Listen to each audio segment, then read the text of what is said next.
जयाचार्य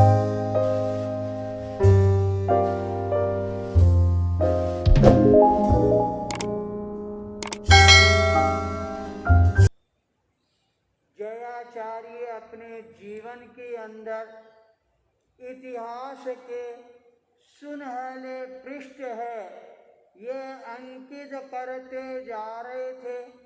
उन्होंने सबसे पहले उदयपुर चातुर्मास परिसंपन्न करने के पश्चात पहुना गांव के अंदर साध्वी नंदू जी की सहयोगिनी साध्वी रंभा जी को सबसे पहले पारणा करवाया था 6 मासी तप का।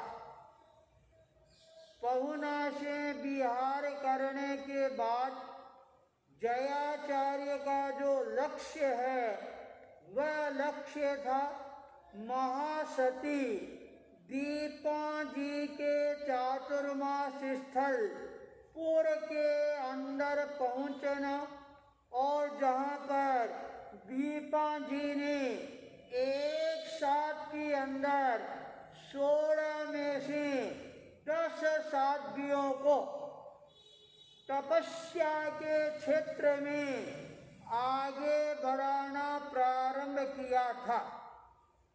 ये भी अपने आप के अंदर इतिहास का एक सुनहला पृष्ठ है। 16 साध्वियों के साथ में चातुर्मास और 10 साध्वियों के द्वारा तपस्या का महा उपक्रम है वह प्रस्तुत करना। जयाचार्य अपने कदमों को गतिशील बनाते हुए पुर की धरा पर पदार्पण करवाते हैं और जिस दिन पुर की धरा पर पधारती हैं पुर शहर के अंदर 36 कोम के लोग हैं प्रफुल्लित होकर जयाचार्य की अगवानी करने के लिए सामने जाते हैं। केवल पूरे के 36 कोम के लोग नहीं, पूरे मेवाड़ के अंदर एक नई हलचल थी। आज जयाचार्य पूर्व में पधार कर और 2 साध्वियों को 6 मासी तप का पारण करवाएंगे। जयाचार्य जब अपने स्थान पर पधार जाती हैं साधु साध्वियों के साथ में, महासती दीपा जी अपने 16 साध्वियों के साथ जयाचार्य की अगवानी करती है, वंदना करती है और निवेदन करती है, प्रभु आपने बड़ी अनुकंपा की और इस पूरे क्षेत्र को पावन और पवित्र बना दिया। जयाचार्य ने कहा, दीपा जी हम आए नहीं हैं, तुमने हमारे को जबरदस्ती बुलाया है। यह बात सुनकर दीपा जी जयाचार्य की तरफ देखने लग जाती है।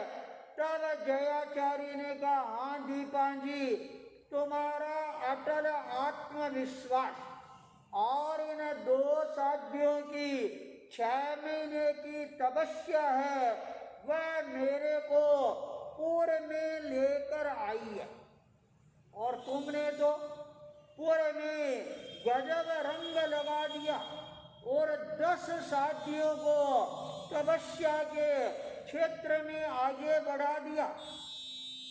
साध्वी दीपा जी ने उन साध्वियों की ओर हाथ से इशारा करते हुए कहा, गुरुदेव इन साध्वियों की हिम्मत को दाद देनी चाहिए। जयाचार्य उन साध्वियों की ओर देखना प्रारंभ कर देती हैं। दीपा जी ने निवेदन किया, प्रेरणा देने वाला प्रेरणा दे सकता है, पर तपस्या करना है ये तो अपने बलबुते की बात है। इन 10 साध्यों ने यहाँ पर यह तपस्या की है। जयाचार्य ने कहा, अच्छा 10 साध्यों ने तपस्या की है। साध्वी दीपा जी ने सबसे पहले साध्वी चूना जी को जयाचार्य के सामने प्रस्तुत किया और निवेदन किया, गुरुदेव इस चातुर्मास के अंदर इन साध्वी चूना जी ने पहले 15 दिनों की तपस्या की। कुछ दिनों के बाद में इसने 7 दिनों की तपस्या की और कुछ दिन के बाद में 9 दिनों की तपस्या की। जयाचार्य ने आश्चर्य के साथ में कहा, अरे एक चातुर्मास में और 3 बड़े बड़े थोकड़े, दीपा जी तुमने क्या इनको कुछ घोट कर पिलाया था क्या? यह बात सुनते सारे साधु साधियां, श्रावक श्राविकाएं हैं, मुस्कुराने लग जाती हैं। दीपा जी ने कहा, गुरुदेव आपकी जो जन्म घंटी दी हुई है और वो आचार्य भिक्षु की जन्म घंटी, तपस्या की जन्म घंटी है, इसलिए इस संग में दीक्षित होने वाले के मन में अपने आप ही तपस्या की प्रेरणा है, यह जागृत हो जाती है। गुरुदेव यह है साध्वी सुंदर जी।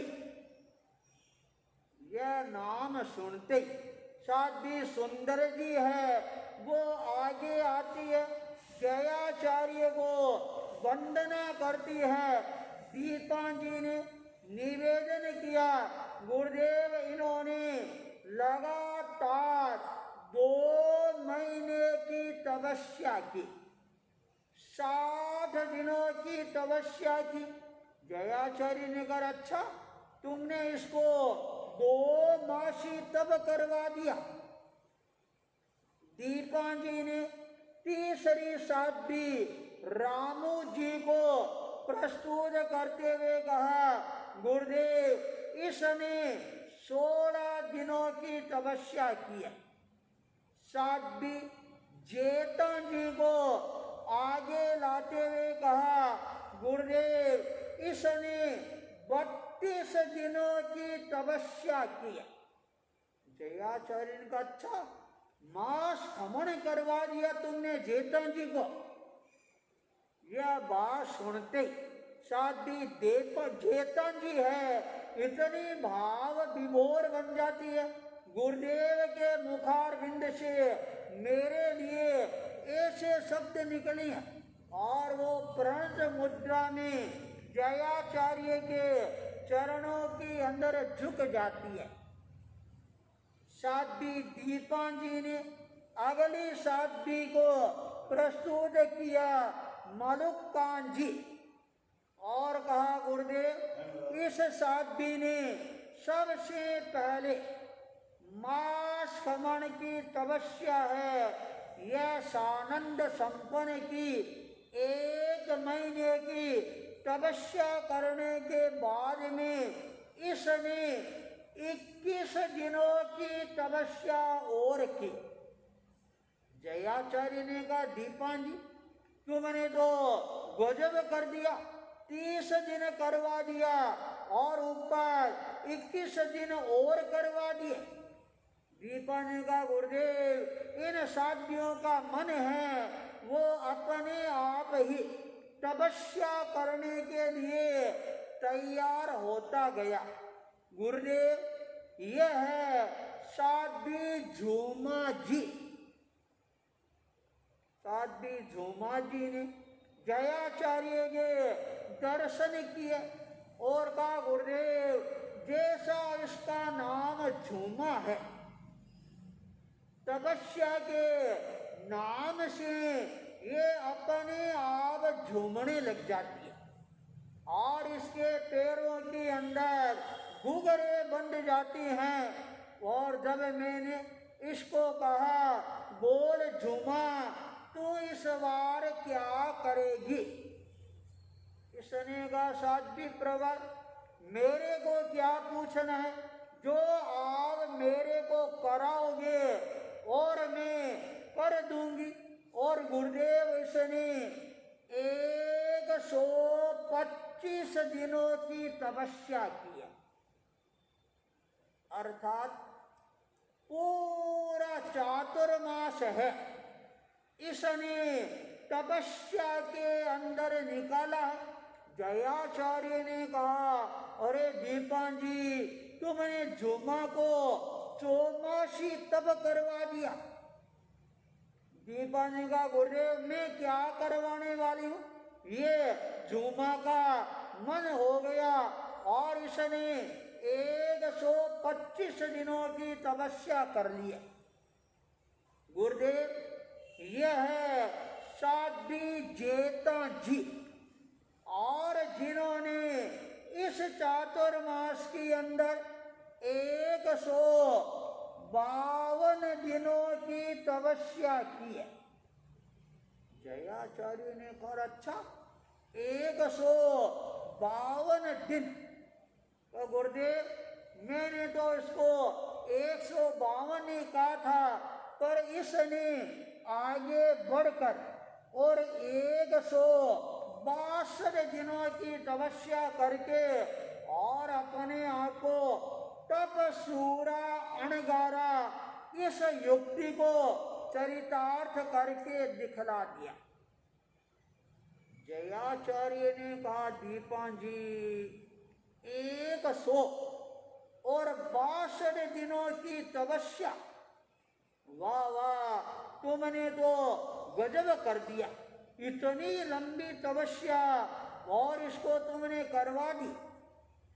तत्काल साध्वी जेता जी ने प्रणत मुद्रा में कहा गुरुदेव इन महासत्याजी महाराज की मेरे पर कृपा हो गई और मैं तपस्या में आगे बढ़ती चली गई और मेरे को तो पता ही नहीं लगा 162 दिन हैं ये कब हो गए।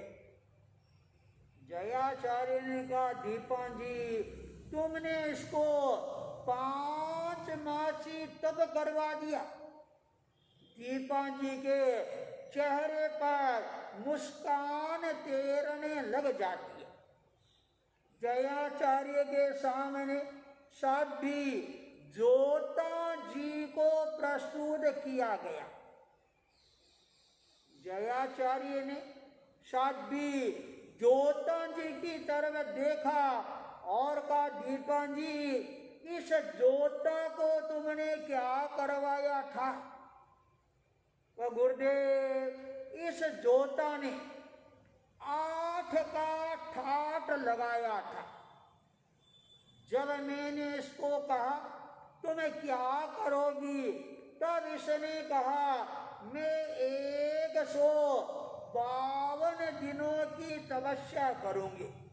और जब इसने अपना गणित बताया, इन तीनों संख्या को जोड़ते हैं तो 8 की संख्या आती है और इस पूरे गांव के अंदर 152 दिनों की तपस्या करके और इसने 8 का ठाट लगा दिया। जयाचार्य ने कहा वाह, एक चौमासी और 2 5 मासी तप है और तुमने इस पूरे गांव में करवा दिया।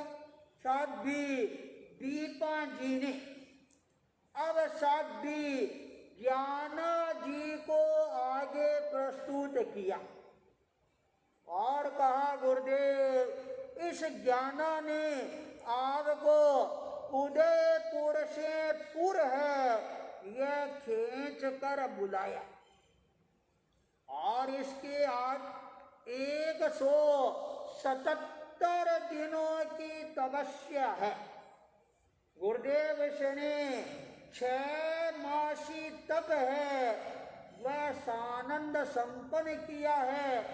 और जब आज आपका पदार्पण हो गया है और इसका मन है एकदम यूं नाचने लग गया है, नृत्य करने लग गया है, शायद मोर का नृत्य है वह भी इसके सामने फीका पड़ जाए। और ये आज आपके कर कमलों के द्वारा 6 मासी तपस्या का पारणा करने के लिए तैयार है। जयाचार्य ने कहा अच्छा 6 मासी तप का पारणा करने के लिए तैयार है। अरे तुम्हारे तपस्या की सूक्ष्मता है। साध्वी ज्ञाना जी ने विनम्रता के साथ में निवेदन किया, गुरुदेव जब आपका पदार्पण हो गया है तो मेरे तो सूक्ष्मता में और ज्यादा सूक्ष्मता हो गई है। और जब आप मेरे को अपने कर कमलों के द्वारा पारणा करवाओगे तो मेरे मन के अंदर और ज्यादा सुख शाता का संचार होना प्रारंभ हो जाएगा। सारी जनता पलक नजरों से इस सारे दृश्य को निहारती जा रही है, देखती जा रही है, आश्चर्य चकित बनती जा रही है। देखो देखो इस दीपन जी के साहस को देखो। और जिन्होंने इतनी साथियों को एक साथ में तपस्या के मार्ग के अंदर आगे बढ़ा दिया। साध्वी दीपन जी ने अब साध्वी हस्तु जी को आगे प्रस्तुत किया और कहा गुरुदेव यह है साध्वी हस्तु जी जिनके मन के अंदर आज आपका पदार्पण है। वह एक तरह से नए इतिहास का सृजन करने वाला बन गया है। जयाचार्य साध्वी हस्तु जी की तरफ देखना प्रारंभ कर देती हैं और कहती हैं अच्छा आज मेरे को एक साथ में 2 छमासी तप है, इसका पारणा करवाने का अवसर मिल रहा है। जयाचार्य ने कहा दीपन जी तुमने इनको तपस्या तो करवा दी है और पारणा आज है, पारने की सामग्री है वह लेकर आई या नहीं आई। साध्वी दीपन जी ने निवेदन किया गुरुदेव सब तैयार है, केवल आपके आदेश का इंतजार है। जयाचार्य ने कहा दीपन जी जब सब तैयार है तो फिर देरी क्यों कर रही हो और लाओ पात्री और मैं इनको छमासी तब का आज पारणा करवाता। यह बात सुनते लोगों की आंखें उत्सुकता के साथ में उन दोनों साध्वियों पर केंद्रित हो जाती है जो साध्वियां पारणा करने के लिए तैयार थी। जयाचार्य पारने की सामग्री वाली पात्री है वह अपने हाथ में लेती है और सबसे पहले साध्वी ज्ञाना जी को अपने निकट बुलाती हैं और कहते हैं ले ज्ञाना आज तू अब पारणा करके और अपने ज्ञान रूपी भंडार को और ज्यादा करते रहना और तपस्या के अंदर और आगे बढ़कर माँ सती दीपा जी का नाम है, इस नाम को सारे जगत के अंदर प्रसिद्धि प्राप्त करवाने का प्रयास करना जयाचार्य का ये मंगल प्रेरणा पाठ है। यह संदेश साध्वी ज्ञाना जी के भीतर की अंदर एक नई ऊर्जा और शक्ति का संचार करने वाला बन जाता है। निवेदन करती है गुरुदेव, जब आपका आशीर्वाद मिल गया है अब मैं आगे ही बढ़ती रहूंगी और साध्वी दीपा जी का नाम है अपने आप ही दीप की तरह सारे संसार में प्रकाश फैलाने वाला है, वह बनता चला जाएगा। साध्वी ज्ञाना जी अपने 2 कदमों को आगे रखती है, जयाचार्य के निकट है और आकर खड़ी हो जाती है।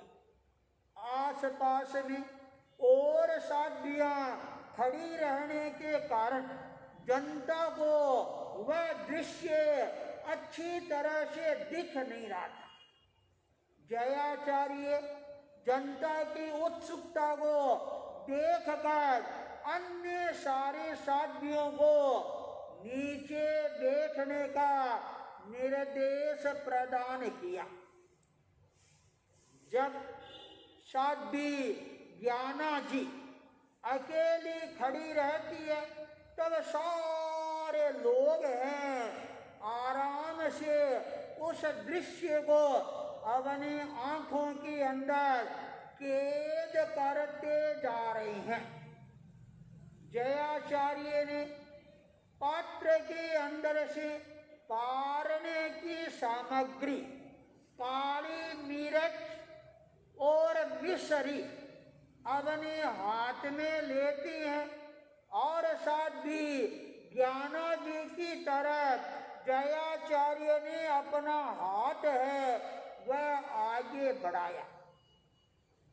जो ही साध्वी ज्ञाना जी की तरफ हाथ आगे आता है और साध्वी ज्ञाना जी अपने दोनों हाथों को करबद्ध जोड़कर और मिलाकर और अपने हाथ को जयाचार्य की तरफ आगे कर देती है। सारे लोग उस दृश्य को देख रही हैं और मन में विचार कर रही हैं, भगवान ऋषभ देव को श्रेयांस कुमार ने अपने हाथों से पारणा करवाया था। ये हम इतिहास के अंदर पढ़ती हैं, पर्युषण महापर्व के अंदर सुनती हैं, पर आज का दृश्य हमारे को श्रेयांस कुमार और भगवान ऋषभ की जो स्मृति है वह करवाने वाला बनता जा रहा है। और लगता है साध्वी ज्ञाना जी ऋषभ देव की तरह और यह तपस्या करके और अपने आप को आगे बढ़ा रही है।